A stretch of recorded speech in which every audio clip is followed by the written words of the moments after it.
صدق اللہ العظیم۔ برادران گرامی، آج جمعہ کا دن ہے جس کے بارے میں قرآن حکیم میں ایک پوری سورہ موجود ہے، سورہ جمعہ، جس میں اس کی فضیلت بیان کی گئی ہے۔ اس لحاظ سے بھی یہ اہم جمعہ ہے کہ ربیع الاول کے مہینے کا یہ آخری جمعہ ہے۔ ربیع الاول کا مہینہ وہ ہے جس مہینے میں سرور دو جہاں مالک کون و مکان روحی فدا جناب احمد مصطفیٰ محمد مصطفیٰ صلی اللہ علیہ وسلم لباس بشریت میں دنیا میں تشریف لائے تھے۔ ظاہر ہے کہ حضور نے آنے کے بعد 40 سال تک اسلامی نظام اپنے کریکٹر سے لوگوں کو بتایا اور 23 سال تک اللہ کا فرمان سناتے رہے اور بتاتے رہے کہ یہ اسلام ہے اور اس طرح سے تم کو زندگی گزارنا ہے۔ پھر آپ دیکھیں گے کہ حضور کی حیات طیبہ ہی میں اسلام صرف مکہ و مدینہ تک محدود نہیں تھا، بلکہ مکہ و مدینہ سے نکل کے بہت دور تک پھیل چکا تھا، اور خلیفہ اول، خلیفہ دوم سے خلیفہ چہارم تک آتے آتے اسلام دنیا کے بڑے حصے میں پھیل گیا۔ یعنی سن 61 ہجری میں تو باضابطہ جو اس کا سروے ہوا تھا تو یہ بات سامنے آئی تھی کہ دنیا کے بڑے حصے پر مسلمان موجود ہیں اور اسلام موجود ہے۔ تو اتنے تیزی کے ساتھ اسلام پھیلا، مسلمانوں کا اس قدر غلبہ تھا کہ مسلمانوں نے بیت المقدس فتح کیا، قیس و کسریٰ کے محل کو فتح کر لیا، خیبر کے قلعے کو فتح کر لیا، اور جہاں جاتے تھے فاتح کی حیثیت سے رہتے تھے۔ لیکن 1400 سال آتے آتے مسلمانوں کے ممالک بہت زیادہ ہیں، مسلمان بھی دنیا میں خاصی تعداد میں ہیں، لیکن نہ ان کی کوئی آواز ہے اور نہ کوئی ان کی اہمیت ہے۔ آخر ایسا کیوں؟ قرآن وہی ہے، اللہ کا پیغام وہی ہے، مسجدیں وہی ہیں، احادیث نبی موجود ہیں، اور پھر قرآنیات پر بہترین کتابیں موجود ہیں، علماء کی تقریر ہوتی رہتی ہیں۔ لیکن اس کے باوجود خود ہندوستان کو دیکھ لیجئے کہ ہندوستان میں محمد بن قاسم آئے، تنہا آئے، کچھ تنہا تو نہیں بلکہ کچھ لوگوں کے ساتھ صرف آئے اور پورے ہندوستان کو فتح کیا، اور ہم اتنی بڑی تعداد میں رہ کے ہم اس قدر محکومیت کی زندگی گزار رہے ہیں۔ ہم یہ نہیں کہتے ہیں کہ آپ حکومت حاصل کیجئے، ہم یہ نہیں کہتے ہیں کہ آپ موجودہ حکومت کو گرا دیجئے، ہم صرف اتنا کہتے ہیں کہ آپ سر اٹھا کے جینا جان جائیے۔ اسلام یہی بتاتا ہے۔ تو کیا قرآن و حدیث میں نعوذ باللہ ثم نعوذ باللہ کوئی تبدیلی آ گئی، یا پھر ہمارے کیریکٹر میں کوئی تبدیلی آ گئی؟ اس کا صاف جواب یہ ہے کہ قرآن و حدیث میں صبح قیامت تک کوئی تبدیلی نہیں آئے گی۔ جو کچھ تبدیلی آئی ہمارے کیریکٹر میں آ گئی ہے۔ سب سے پہلے ہم سے دو چیزیں رخصت ہو گئی، ایک تو علم رخصت ہو گیا، دوسری چیز جو ہمارے اندر سے رخصت ہوئی وہ ہمارا صبر و تحمل رخصت ہو گیا۔ ہم کسی کو نہ برداشت کر پاتے ہیں، نہ کسی کی باتیں سن پاتے ہیں، اور نہ کسی کی باتوں میں رہ سکتے ہیں۔ ہمارے یہاں امیر کا تصور ہی ختم ہو گیا۔ ہمارے یہاں ہر محلے میں وہ دبنگ آدمی جو اسلام سے ناواقف ہے وہی امیر کا ہو گیا۔ اب وہ جو کچھ کہے گا اسی پر عمل کیا جائے گا۔ حد تو یہ ہو گئی کہ مسجد کا سیکریٹری وہی ہوگا جو محلے کا دبنگ آدمی ہو۔ لہذا اس کا اثر اتنا برا پڑا کہ ہم ساری دنیا میں خصوصاً ہندوستان میں سر اٹھا کے جی نہیں رہے۔ آپ دیکھا ہوگا کہ جس اسلام میں نسبندی منع ہے، جس اسلام میں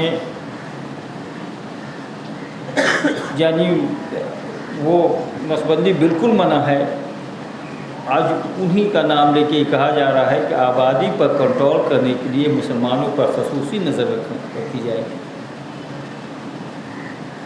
بھائی ہم یہ نہیں کہتے ہیں کہ حکومت آپ کے ساتھ زیادتی کر رہی ہے، بلکہ آپ اپنے ساتھ زیادتی کر رہے ہیں کہ آپ نے کبھی اپنے علم سے، اپنے ایجوکیشن سے اور اپنے اخلاق و اطوار سے کبھی یہ نہیں بتا سکے کہ ہم مسلمان ہیں اور ہمارا جینا اس انداز سے ہے۔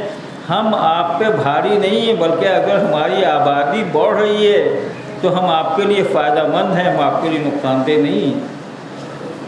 کبھی ہم نے یہ بتایا ہی نہیں۔ یہ ایک الگ بحث ہے کہ ہماری آبادی بڑھ رہی ہے یا دوسروں کی بڑھ رہی ہے، لوگ اس پر الجھ جاتے ہیں۔ میں دوسری بات کہتا ہوں کہ اگر ہماری آبادی جب بڑھی تو ہم آپ کے لیے فائدہ مند ہوئے یا نقصان دہ ہوئے، ہم یہ نہیں کہیں۔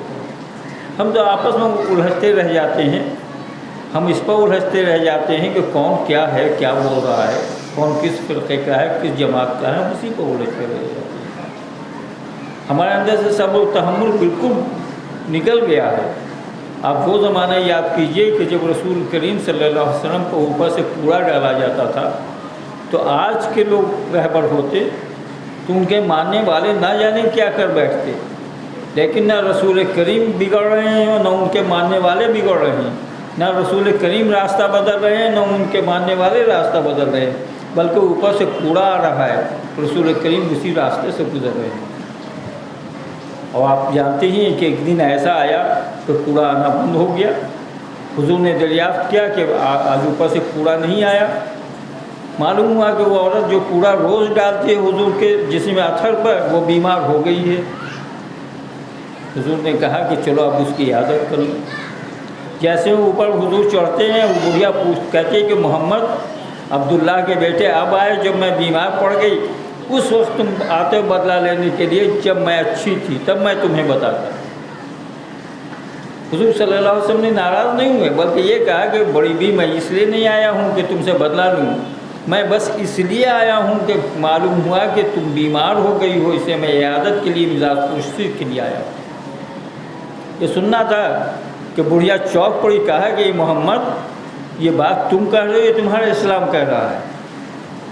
کہا کہ میں نہیں، میرا اسلام یہ بتاتا ہے کہ دشمن جیسا بھی ہو، لیکن اگر وہ مصیبت میں پھنسا ہوا ہو، وہ پریشانی میں پڑ گیا ہو، وہ بیمار ہو گیا ہو، تو اس کی مدد کے لیے پہنچ جاؤ، اس لیے میں عیادت کے لیے آیا ہوں۔ کہا کہ اس بڑھیا نے کہا اگر یہ اسلام ہے تو میں تمہارے اسلام کا کلمہ پڑھتی ہوں، تو تم ہاتھ بڑھاؤ۔ وہ ہاتھ پکڑ کے اس بڑھیا نے کلمہ پڑھ لیا۔ یہ صبر و تحمل اسلام کا ہے۔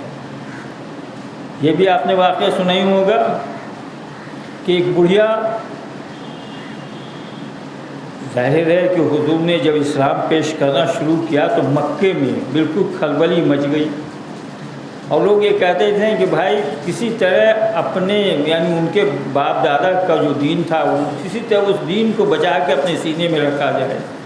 بہت سے لوگ مائگریٹ کرنا شروع کیا ایک جگہ سے دوسری جگہ۔ ایک بوڑھی عورت نے بھی اپنے سامان کا گٹھر بنایا اور وہ بھی مائگریٹ کرنا چاہیے، مکہ سے دوسری جگہ جانا چاہتی تھی، دور پر۔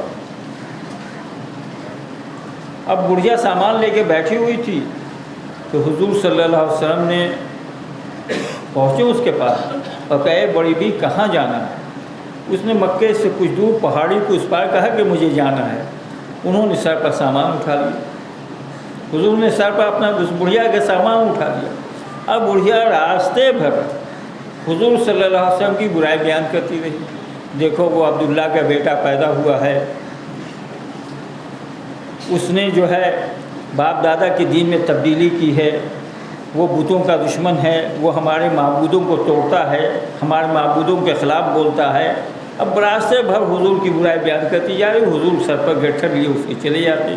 جب اس مقام پر پہنچ گئے جہاں بڑھیا کو جانا تھا تو سر سے جب گٹھر اتار کے رکھ دیا اس بڑھیا کے گھر پر، تو بڑھیا نے کہا کہ دیکھو بیٹا ہم تو تمہارا نام نہیں جانتے ہیں، صرف ایک تم کو وصیت کرتی ہوں میں کہ دیکھو مکے میں محمد نام کا ایک شخص پیدا ہوا، اس کا قریب نہ جانا، اس لیے کہ وہ ہمارے بتوں کے خلاف ہے، ہمارے معبودوں کے خلاف ہے، ہمارے معبودوں کو برا کہتا ہے، اسے تم اس کے قریب نہ جانا، اس سے دور ہی رہنا۔ حضور صلی اللہ علیہ وسلم نے کہا کہ بڑی بھی تم نے دیکھا ہے محمد کو؟ کہا دیکھا تو نہیں، اس کے بارے میں نے بار بار سنا ہے کہ بہت خراب آدمی ہے، بہت خراب آدمی ہے۔ تو حضور نے کہا وہ محمد میں ہی ہوں، محمد بن عبداللہ میں ہی ہوں۔ کہا کہ اے محمد تم ہی ہو تو تم سے تو اچھا آدمی دنیا میں کوئی ہو ہی نہیں سکتا ہے، تم بے سہارے کے سہارا بن جاتے ہو، اور اگر تم ہی محمد ہو تو تمہارا کلمہ ہم پڑھ لیتے ہیں۔ اور بڑھیا نے کلمہ فوراً پڑھ لیا، لا الہ الا اللہ محمد رسول اللہ۔ اسلام میں صبر و تحمل کی یہ اہمیت ہے، اور اس طرح سے صبر و تحمل پیش کیا جاتا ہے۔ لیکن ہم اور آپ ذرا سی بات پہ بگڑ جاتے ہیں، بس اس بات پہ بگڑ جاتے ہیں کہ میرے نظریات اس آدمی، سامنے والے آدمی کے نظریات سے نہیں مل رہا ہے۔ اب نہ جانے ہم کیا کیا کر بیٹھتے ہیں دوسرے کو، اسی میں ڈفرینٹ عقائد بنے ہیں، ڈفرینٹ گروپ بنے ہیں۔ آپ ایک محلے ہی میں دیکھ لیجیے، مسلمان ہیں، سب کے سب مسلمان ہیں، لیکن ڈفرینٹ گروپ میں بٹے ہوئے ہیں، بہت سارے گروپ میں بٹ جاتے ہیں۔ بس یہی جو صبر و تحمل کے نہیں ہونے سے۔ دوسری بات جو ہے، جو سب سے اہم ہے اس کے بعد، وہ نبی جو وحی آئی حضور پر، پہلی وحی جو آتی ہے وہ نماز کے فرائض پر نہیں آتی ہے، روزہ کے فرضیت ہونے پر نہیں آتی ہے، وہ حج کرنے کے لیے نہیں آتی ہے، وہ زکوٰۃ و خیرات کے لیے نہیں آتی ہے، وہ زکوٰۃ دینے کے لیے بھی نہیں آتی ہے، بلکہ پہلی وحی جو آئی وہ صرف یہ آئی اقرا پڑھیے۔ لیکن آج مسلمانوں میں تعلیمی ریٹ سب سے کم، جتنی قومیں ہندوستان میں رہتی ہیں اس میں سب سے زیادہ تعلیمی ریٹ مسلمانوں میں کم ہے۔ آخر جو نبی نے یہ کہا کہ بھائی اسلام تعلیم حاصل کرنا مسلمانوں پر فرض ہے، اب اس کے ماننے والے، اس کے کلمہ پڑھنے والے جاہل رہ جائیں، یہ تو بہت عجیب بات معلوم ہوتی ہے کہ بھائی ہم اپنے نبی کا کہنا مان رہے ہیں یا نہیں مان رہے ہیں۔ جس نبی نے یہاں تک کہا کہ علم حاصل کرنے کے لیے چین تک جاؤ، اس کی امتی ہندوستان ہی میں بیٹھ کے نہ پڑھے، اپنے مقام ہی پر بیٹھ کے نہ پڑھے، یہ تو عجیب بات ہے۔ بھائی ہم نبی کے اگر ماننے والے ہیں تو ان کی باتوں پہ عمل کرنا چاہیے۔ ایک بات اور بھی ہے کہ ہم یہ بھی دیکھتے ہیں کہ کون بول رہا ہے، کیا بول رہا ہے، یہ کبھی ہم نے نہیں دیکھا۔ آج سے 2-3 سال پہلے علامہ ششتانی نے بڑی اچھی بات کہی تھی۔ ہم کیا ہوتا ہے، ہم بہت خوش ہوتے ہیں، ہم میں آپ میں لوگ ایک مدرسہ کھولتے ہیں، اس سے آگے نہیں بڑھتے ہیں۔ بھائی پٹنے میں یہ 10 سال کے اندر جتنے مدرسے کھلے ہیں، مجھ کو لگتا ہے کہ ریکارڈ ٹوٹ گیا ہے۔ ہمارے بچپن میں ایک شمشودہ مدرسہ تھا اور بڑے بڑے عالم نکلے ہیں اس سے، لیکن اس وقت بہت مدرسے کھلے ہیں۔ عظیم آباد کالونی میں چلے جائے 4 یا 5 مدرسہ ہے، ادھر چلے جائے 2-4 مدرسہ ہوگا۔ لیکن پٹنے میں مسلمانوں نے 2 ہی اسکول کھولا 1938 سے پہلے، جو ابھی تک ہوئی، آزادی سے پہلے وہ ابھی تک ہے۔ ایک پٹنہ مسلم اسکول اور دوسرے محمدن اینگلو عربک اسکول، یعنی پٹنہ سٹی کا محمدن اسکول اور ادھر مسلم اسکول۔ کیا مسلمانوں کے اندر سائنس پڑھنے کی مسلمانوں کو ضرورت نہیں ہے؟ کیا مسلمانوں کو IAS ہونے کی ضرورت نہیں ہے؟ کیا مسلمانوں کو جو ہے آفیسر ہونے کی ضرورت نہیں ہے؟ کیا مسلمانوں کو اچھے ڈاکٹر بننے کی ضرورت نہیں ہے؟ کیا مسلمانوں کو اچھے انجینئر بننے کی ضرورت نہیں ہے؟ نہ ہم یہ تعلیم ٹھیک سے حاصل کر رہے ہیں، نہ وہ حاصل کر رہے ہیں۔ علامہ ششتانی نے بڑی اچھی بات کہی تھی، بلا کے مولانا کلب صادق سے، تم ہندوستان سے آئے ہو، ہمارے سنی بھائیوں سے جا کے کہہ دو کہ وہ ہمارے بھائی نہیں، ہماری جان ہیں۔ دیکھیے پہلا جملہ اتحاد کا ہے، ہم ہندوستان سے تم آئے، ہندوستان جا کے ہمارے سنی بھائیوں سے کہہ دو وہ ہمارے بھائی نہیں ہیں بلکہ ہماری جان ہیں۔ اور دوسرا جملہ یہ تھا کہ وہاں جا کے یہ بھی کہہ دو مسلمانوں کے درمیان وہ زیادہ سے زیادہ علم حاصل کریں اور علوم عصریہ حاصل کریں، یعنی سائنس اور ٹیکنالوجی کا علم حاصل کریں۔ لیکن ہم اس سے بہت دور ہو گئے، سائنس اور ٹیکنالوجی۔ ہمارے یہاں بس اس آزادی کے بعد ایک نام ملتا ہے سائنس اور ٹیکنالوجی میں، وہ عبدالکلام کا۔ ہمارے یہاں سائنس اور ٹیکنالوجی میں نام آگے نہیں بڑھ رہا ہے۔ ہم 1000 گالیاں دن بھر دیتے ہیں، اور جمعے کے دن تو خصوصاً ممبروں سے گالیاں ہوتی ہیں اسرائیل کے نام سے، ان کے نام سے برا و بھلا بولا جاتا ہے، ان کو کوسا جاتا ہے، لیکن سائنسداں وہ پیدا کرتے ہیں۔ آپ کے ہاتھ میں موبائل ہوتا ہے، سارے ایپ وہ بنا رہے ہیں، ہم اسے استعمال کر رہے ہیں۔ کیا ہمارے یہاں کوئی سائنسداں نہیں پیدا ہو سکتا ہے؟ لیکن ہم نے ادھر کبھی سوچا ہی نہیں، اپنے قوت کو ادھر صرف کیا ہی نہیں۔ ہم آپ بیٹھے ہوئے ہیں، ہمارے جو حدود ہیں بڑے محدود ہیں، لیکن وہ لوگ جن کے ایک آواز پر کروڑوں روپیہ جمع ہو جاتا ہے، جن کے ایک آواز پر بہترین بلڈنگ بن سکتی ہے، وہ بھی ادھر نہیں سوچ رہے ہیں۔ ہمارے یہ نام تو نہیں لینا چاہیے، لیکن ڈاکٹر عبدالحی صاحب، بھائی میڈیکل کالج کھولنا چاہیے تھا، میڈیکل کے لائن میں اچھا کرنا چاہیے تھا، بچوں کو میڈیکل کی تعلیم کی طرف بڑھانا چاہیے تھا، تو وہ یتیم خانے کے صدر ہوتے ہیں، تو مذہبی جلسہ ہوتا ہے اس کے سیکریٹری ہوتے ہیں۔ صرف عبدالحی صاحب کا نام میں اس لیے لے رہا ہوں ڈاکٹر احمد کہ وہ بہت نون فگر، اس طرح جتنے لوگ ہیں بس چھوٹی چھوٹی باتوں میں الجھتے رہتے ہیں۔ بھائی آپ جس فیلڈ کے ہیں اس فیلڈ میں بڑا کارنامہ انجام دیجیے۔ نہیں، یہ نہیں ہو رہا ہمارے یہاں۔ اور اگر کوئی ایجوکیشنل ادارہ قائم بھی کرتا ہے تو قوم ملت کے لیے نہیں کر پا رہا ہے، ایک تو قائم ہی نہیں کر رہا۔ بھائی پورے بہار میں آپ نظر اٹھا کے دیکھ لیں کہ ادھر 20 سال میں، یعنی جس کو 21ویں صدی ہم کہتے ہیں، کوئی ادارہ نہیں مسلمانوں کا کھلا، کوئی انجینئرنگ کالج نہیں کھلا۔ آپ بہت اطمینان سے کہیں گے کہ صاحب مولانا آزاد انجینئرنگ کالج ہے، یہ 21ویں صدی سے پہلے کا ہے، 20ویں صدی کے نصف آخر کا ہے یہ کالج۔ اور اس وقت کچھ لوگ تھے جن لوگوں کو قوم و ملت کا درد تھا، انہوں نے انجینئرنگ کالج بھی کھولا، عوامی کوآپریٹو بینک بھی کھولا، اور اس سے پہلے آپ دیکھیں گے کہ انہوں نے بہت کام کیا۔ لیکن ادھر مسلمانوں پر ایک عجیب طرح کی چیزیں طاری ہو گئی ہیں، وہ ایجوکیشن سے خود بھی دور ہوتے جا رہے ہیں، اپنے لوگوں کو بھی دور کرتے جا رہے ہیں۔ اس میں بیشتر لوگ وہ لوگ بیٹھے ہوئے ہیں جن کی عمر اس وقت 30 سال کے قریب کی ہے۔ اسے ان کو اس بات کو سوچنے کی زیادہ ضرورت ہے کہ اگر ہم ہندوستان میں سر اٹھا کے جی سکتے ہیں تو ہم ایجوکیشن ہی لے کے سر اٹھا کے جی سکتے ہیں۔ اب ہمارے پاس نہ زمینداری بچی، نہ زمینیں بچی ہیں، نہ ہمارے پاس، ہمارے یہاں کوئی ایک آدمی منسٹر بن جاتا ہے، ہم اس کے ساتھ تصویر کھنچوا کے فوراً جو ہے فیس بک پر ڈالتے ہیں، دیکھیے ہم منسٹر کے ساتھ ہیں۔ بھائی آپ ایسے بنیے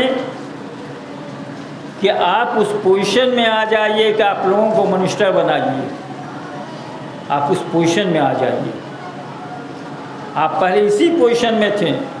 بھائی وہ زمانہ یاد کیجئے جب لال قلعہ سے میں آپ کا بادشاہ بیٹھتا تھا، آپ وہ زمانہ یاد کیجئے جامع مسجد سے آپ کے خطبات پڑھے جاتے تھے، وہ زمانہ یاد کیجئے کہ آپ کا جج بیٹھتا تھا اور لوگوں کی قسمت کا فیصلہ کرتا تھا، آپ جس مسجد کی بنیاد رکھتے تھے اس پر لوگ ساتھ دیتا تھا، وہ یہ نہیں کہتا تھا یہ فلاں کی زمین ہے، لیکن آپ ان مسجدوں کی بات تو بعد میں آپ کریں گے جس پر غیر مسلم قبضہ کر رہا ہے۔ میں نے اور آپ میں بھی اکثر لوگ ایسے دیکھے ہوں گے کہ مسجد کے پیچھے بیچ دیوار پڑی ہوئی ہے، بس اس لیے کہ فلاں عقیدے کی مسجد، ہم اس کے ساتھ نماز نہیں پڑھیں گے۔ ہم مسجدوں کا دروازہ سبھوں کے لیے کھول کے رکھا تھا کہ اور ہماری اچھی بات سنو، لیکن اب آپ کئی مسجد پر لکھا ہوا دیکھیں گے کہ اس مسجد میں فلاں فلاں جماعت کا آنا ممنوع ہے۔ جب ہم یہاں پر پہنچ گئے تو ذلت و رسوائی ہمارے ماتھے پر آ کے بیٹھ گئی ہے۔ دیکھیے وقت بہت کم ہے، یہ مت سمجھیے کہ جمعے کا وقت بہت کم ہے، وقت آپ کے پاس بہت کم ہے۔ جو سازشیں آپ کے خلاف چل رہی ہیں وہ آپ کو اٹھائے گیرا بنانے کی، خانہ بدوش بنانے کی ہے۔ آپ ذرا سا سنبھلیے۔ آپ یہ کہیے گا کہ حسین صاحب آپ اتنے چھوٹے سے مجمع میں بات کر رہے ہیں، آپ بڑے مجمع میں بات کہی نہیں، چھوٹے ہی مجمع میں بات کہی جاتی ہے۔ حضور صلی اللہ علیہ وسلم نے اپنی بات بہت چھوٹے مجمع سے شروع کی تھی اور پورے دنیا میں اسلام پھیلا۔ آج اس کا امتی بیٹھا ہوا بھی، سننے والا بھی اسی نبی کا، اب بولنے والا بھی اسی نبی کا امتی ہے۔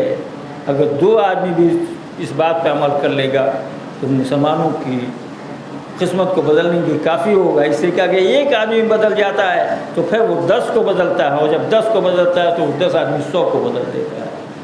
تو آپ اپنے بچوں کو زیادہ سے زیادہ، ٹھیک ہے علوم دینیہ بھی چاہیے، آپ اسے قرآن بھی پڑھائیے، آپ اسے نماز کی ترکیب بھی بتائیے۔ میں تو یہ دیکھتا ہوں، برا نہ مانے کوئی آدمی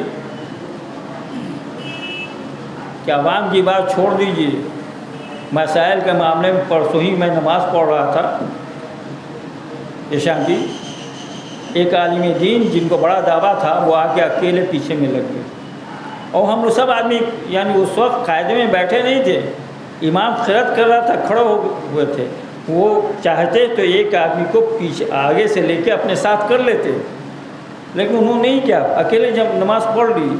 مجھے تو جی چاہا کہ پوچھیں مولانا آپ جماعت سے نماز پڑھ رہے تھے یا جماعت سے الگ پڑھ رہے تھے؟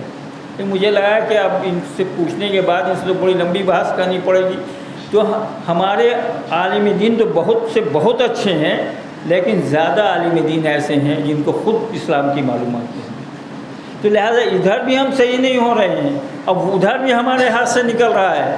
اس لیے ہمیں ضرورت اس بات کی ہے کہ ہم علوم دینیہ صحیح اتنا جان لیں جس پر ڈے ٹو ڈے ہم عمل کر سکیں، باقی ہم علوم عصریہ کی طرف بڑھیں اور کچھ لوگوں کو علوم دینیہ کے لیے چھوڑا جائے۔ جناب والا اگر ہم یہ کریں گے تو شاید آنے والی نسل سر اٹھا کے جی سکتی ہے، اور ہندوستانیوں جو یہاں ہمارے خلاف سازش چل رہی ہے کہ ہمیں خانہ بدوش کی زندگی گزارنے پر مجبور کیا جائے، ہم اس سے الگ ہٹ سکتے ہیں۔ اللہ تبارک تعالیٰ خدا نہ کرے وہ دن ہمیں دکھلائے، آپ کو دکھلائے، ہمارے بچوں آپ کے بچوں کو دکھلائے، بلکہ اللہ تبارک تعالیٰ ہم لوگوں کے لیے وہ دن واپس کر دے جیسے قرون اولا کے مسلمان یہاں سر اٹھا کے جیتتے تھے، ویسے ہی حالات اللہ تبارک تعالیٰ بنا دے۔ وما علینا الا البلاغ۔ کھڑے ہو کے آپ لوگ سب بندے